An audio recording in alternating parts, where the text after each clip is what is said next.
Sallallahu ala Muhammad. Sallallahu alaihi wasallam.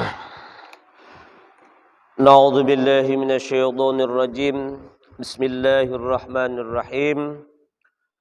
Assalamualaikum warahmatullahi wabarakatuh.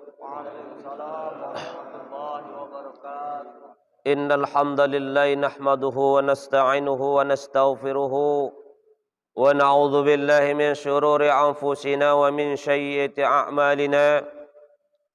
Man yahdihillahu fala mudilla lahu wa man yudlilhu fala hadiya lahu.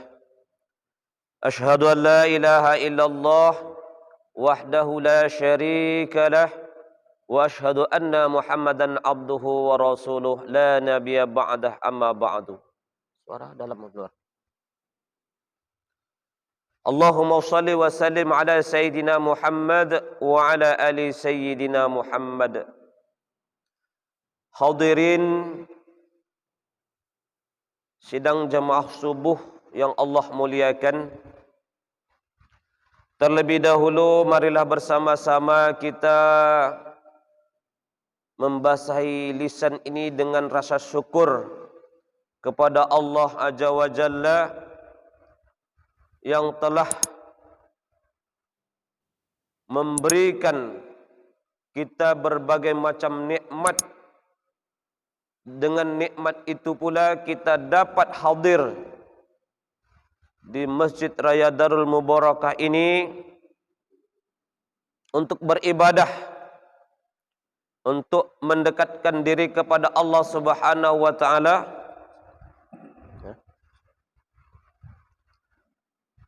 Sebagaimana Allah Subhanahu wa taala telah memberikan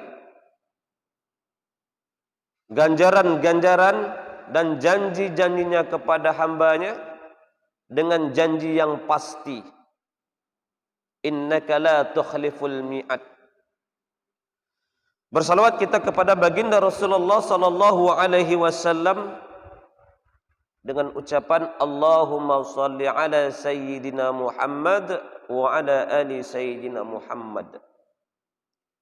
Insyaallah di yaumil hisab atau di hari penghitungan, di mana setiap jiwa, setiap manusia akan dimintai pertanggungjawaban setiap amal-amalnya di dunia. Maka ketika itulah kita akan diberikan pertolongan oleh baginda Rasulullah sallallahu alaihi wasallam apabila manusia, apabila umatnya yang senantiasa membasahi lisannya dengan membacakan sholawat, yaitu Allahumma shalli ala sayyidina Muhammad wa ala ali sayyidina Muhammad. Sholawat pendek. Hadirin sidang jemaah subuh yang Allah muliakan. Kita hidup bagian terakhir atau episode terakhir dari Nabi Adam alaihissalam sampai umat Nabi Muhammad sallallahu alaihi wasallam. Kita ini adalah umat akhir zaman. Kalau di dalam sinetronnya ini episode terakhir. Umat akhir zaman yang memiliki berbagai macam fitnah dan cobaan. Cobaan itu bukan hanya datang dari luar Islam, akan tetapi di dalam Islam itu sendiri banyak terjadi fitnah di antara penganutnya. Nah, oleh sebab itu wajib rasanya kita memahami, mengetahui bagaimana membentengi diri kita, keluarga kita dari hal-hal yang akan terjadi di masa ini dan di masa yang akan datang. Dan fitnah zaman ini, zaman kita sekarang akan jauh lebih dahsyat kepada generasi-generasi yang akan datang. Tak lama rasanya dunia ini kita nikmati. Paling lama 70 tahun itu udah banter, udah kuat. Tapi ketika kita di alam barzah, ini jauh lebih lama daripada kita hidup di dunia. Ya Pak ya, ya Bu ya. Di dunia ini paling lama 70 tahun. Menurut standar Nabi kita Muhammad sallallahu alaihi wasallam hanya 63 tahun saja. Dalam perhitungan akhirat, 63 tahun itu hidup kita sama dengan 1 jam setengah saja. Lama tak kira-kira 1 jam setengah itu, Bu, Pak? Oh, Pak. Bu, lama nak 1 jam setengah tu? Enggak ya? Film India pun lebih daripada 1 jam setengah. Kalau dah terduduk nonton film India, masak tak soda, jago anak tak soda, nak telangkuk situ, nak apa situ. Asal tengok film India, 2 jam 3 jam tahan. Tapi kalau duduk berzikir di masjid, 5-6 menit aso paneh aso dah. Nak copek nak keluar. Jemaah subuh yang Allah muliakan. Maka setiap manusia yang hidup, yang terlahir dari rahimnya, setidak-tidaknya ada nilai daya guna dan manfaat. Nah ini, ada nilai, ada daya guna dan manfaat.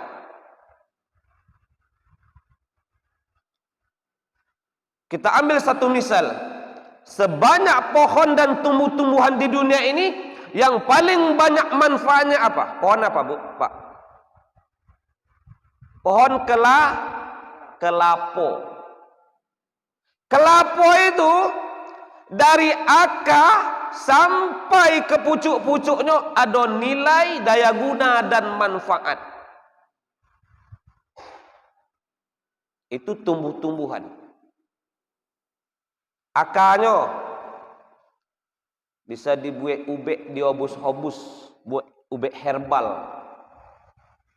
Batangnya, subhanallah, ada bisa buat kayu, disensor, digergaji, kulitnya buat kandang, belutinya bisa buat rumah, buat kerajinan dan lain sebagainya.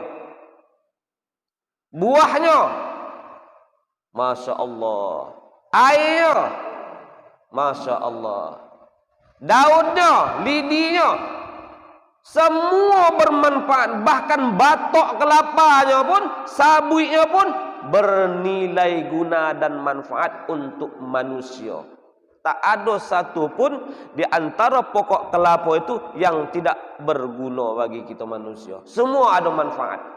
Awak ya, kelapa sabui awak buang.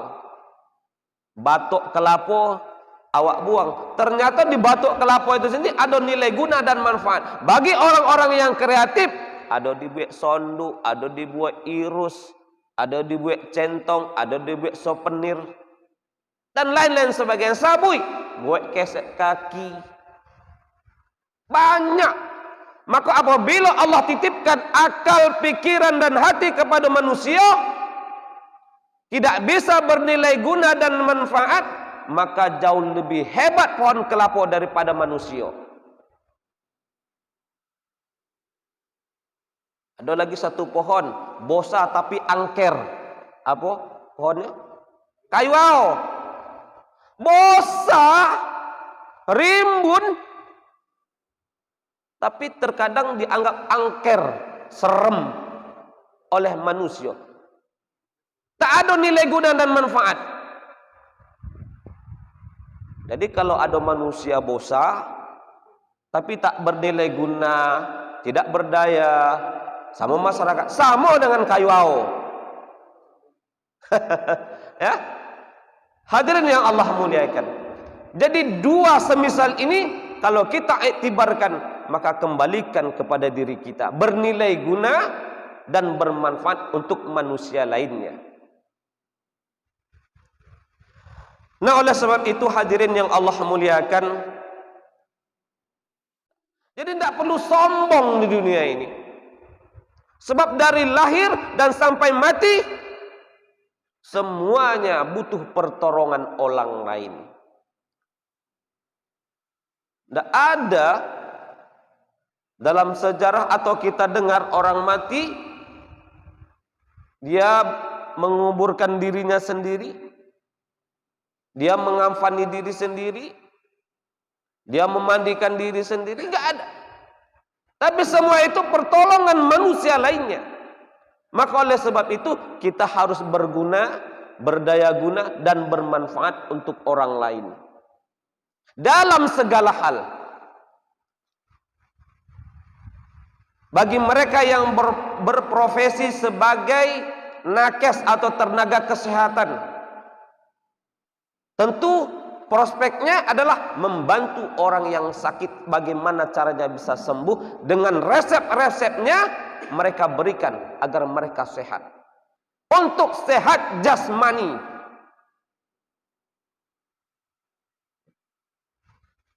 tapi ada kalanya jasmaninya sehat, fisiknya sehat, tetapi pikiran dan jiwanya serta nafasnya sakit. Kalau fisik kita sakit, kita ke dokter, kita diberi resep, boleh sembuh seketika. Kepala poneng, makan bodrek, kojak, insya Allah sehat. Kono panau dioles kalpana, bisa sehat. Batuk-batuk minum OBH, mudah-mudahan sehat kalau cocok. Tapi kalau jiwa, hati yang sakit, dokter manapun tidak akan bisa mengobati. Di mana bisa mengobati? Ala dzikrillah tutma'innal qulub. Melainkan dengan zikir dan ingat kepada Allah, inilah obat hati yang sakit. Jadi kalau ibu merasa gelisah, merasa resah, kembalikan kepada Allah Subhanahu wa taala, perbanyak zikir. Jangan perbanyak pikir. Kalau kita banyak pikir, tak selesai-selesai urusan. Kredit Honda, kredit mobil, kredit lemari, semua nak dibayar. Oneng kepala. Ya begitulah dunia yang kita lalui ini. Tapi jangan dipikir. Macam mana lo tak dipikir Pak Ustaz? Duit tak ada. Suang-suang di sebuah suang bingung maksudnya awak. Luasnya seluas langit dan bumi. Cari kawan bapak ibu, ajak kaum muslimin dan muslimat, anak-anak kita. Tak masalah anak-anak di bawah balita, bawa ke masjid, ramaikan. Maka ada satu istilah katakan, apabila anak-anak tidak mau hadir ke masjid, sudah kehilangan satu generasi. Jadi jangan sungkan-sungkan, jangan malas-malas. Dan jangan pula bapak-bapak jadi problem. Kalau ada anak-anak lain di masjid, biarkan. Jangan ditongkeh, jangan dimarah. Tapi bagi ibu-ibu, kalau nak membawa anaknya jago, boy pempes, takut terkoncing. Begitu. Kalau generasi budak-budak tidak ada hadir di masjid, maka malaikat rahmat pun bersedih akan kehilangan satu generasi untuk yang akan datang. Iko adalah uang tuanya enggan ke masjid, anak-anaknya pun dilarang ke masjid.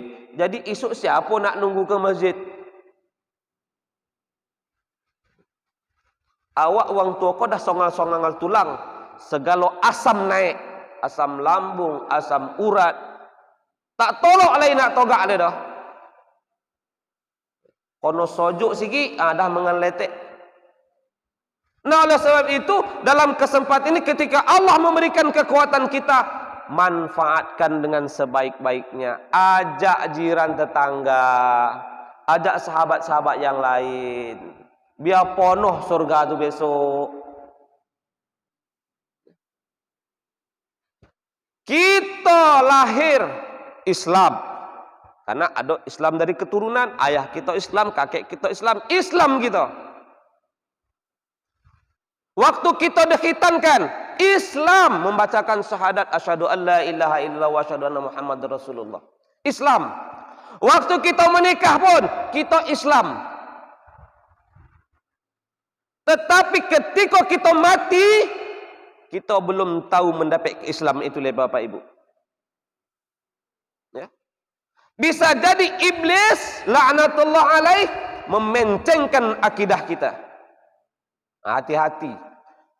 Jadi persoalan kita di akhir nanti bukan masalah hidupnya bagus, tetapi Allah akan lihat bagaimana akhirnya nanti. Masuknya kita ke surga atau neraka bergantung kepada akhir hayat kita, bukan ditengok di awal tapi di akhir. Maka alangkah sedihnya kita apabila kita sunat Islam, menikah Islam, tetapi mati di dalam keadaan kafir. Nauzubillahi min zalik. Inilah yang kita harus wanti-wanti. Maka kematian itu menurut para ahli ya, ilmu, para alim ulama bergantung kepada kebiasaan waktu hidup. Banyak kita tengok kan, iktibar di dalam film yang mereka adopsi dengan kejadian-kejadian nyata. Orang yang kebiasaan menyabung ayam, matinya macam berkokok ayam, macam bergantung dengan ayam pula. Hanya mengelota. Antara dunia dan akhirat adalah alam barzah. Maka sebagai pintu masuk yang pertama yaitu alam barzah, akan menyesuaikan pintu-pintu berikutnya. Kalau pintu yang pertama ini kita selamat, yaitu alam barzah, mudah-mudahan perjalanan pintu-pintu berikutnya sampai kita menuju surga dan neraka, insya Allah akan selamat. Kalau di alam barzahnya selamat, maka ketika kita menghadiri tahlilan selama 7 malam itu, maka ujian di alam barzah selama 7 hari oleh malaikat mungkar wa nangkir. Ini selama 7 hari. Maka ketika ada saudara, sahabat, tetangga, jiran kita meninggal, maka kita bersama-sama mendoakan selama 7 malam. Kebiasaan kita dan tradisi kita 7 malam, 14 malam, 40 malam, bahkan sampai 100, bahkan sampai 1000. Maka itu merupakan tradisi dan budaya yang baik untuk dilaksanakan. Saling mendoakan. Inilah etika dan adab kaum muslimin. Saling mendoakan. Ada yang mengatakan doa kita tidak sampai. Besok kalau ada tetangga-tetangga kita yang bilang gitu, doa enggak sampai yang mati, suruh dia mati dulu, kita kirimkan doa. Kalau doa itu tak sampai, dia akan balik kepada kita lagi. Coba ya, yakin tak? Kalau tak percaya, suruhnya mati dulu, awak kirim doa. Kalau nanti doa itu tak sampai, tentu balik kepada kita. Tapi kalau tak balik, insya Allah sampai. Apalagi doa anak yang soleh. Rabbi habli minas salihin. Ya Allah, berilah aku anak yang soleh. Sebab itu, sebagaimana yang telah kami sampaikan dari awal hingga akhir tadi, maka jadilah manusia yang pertama bernilai, yang kedua berdaya guna, dan yang ketiga bermanfaat. Yang kemudian doakanlah anak-anak dan cucu kita menjadi anak yang soleh dan solehah. Yang terakhir, maka ajaklah jiran, tetangga, sahabat untuk senantiasa memasuki rumah Allah Subhanahu wa taala, sehingga ketika kita nanti wafat kita menjadi husnul khatimah. Insyaallah, amin ya rabbal alamin. Kalau ada kata-kata yang salah dan keluar dari lisan saya, itu merupakan kesalahan dan kebaikan dan kesempurnaan hanya milik Allah Subhanahu wa taala. Wal akum minkum aqulu qauli hadza wa billahi taufiq wal hidayah. Wassalamu alaikum warahmatullahi wabarakatuh.